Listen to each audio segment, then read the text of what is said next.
భారీ ఎత్తున అక్రమ చొరబాటుదారులు వచ్చేటటువంటిది మనకి బంగ్లాదేశ్ నుండి పాకిస్తాన్ వైపు నుంచి కూడా వస్తుంటారు.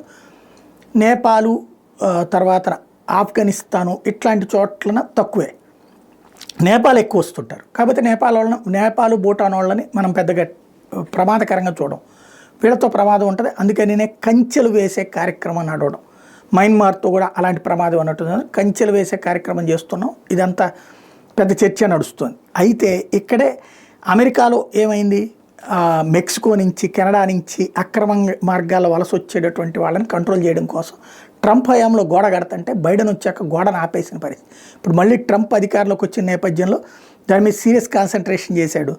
తాజాగా హోమ్ల్యాండ్ సెక్రటరీ సెక్యూరిటీకి సంబంధించి క్రిస్టీ నోయిమ్ అధికారికంగా ప్రకటించారు. కొత్తగా ఇంతకుముందు కట్టాలనుకున్న దాన్ని కడతాం, పైగా ఇంకొక 7 మైళ్ళు ఎక్స్ట్రా గోడ కడతాం, అది ఇప్పుడు ప్రారంభించాం, టోటల్గా గోడ నిర్మాణం అన్నటువంటి దాని ద్వారా కంట్రోల్ చేస్తామని ప్రకటిస్తున్నారు.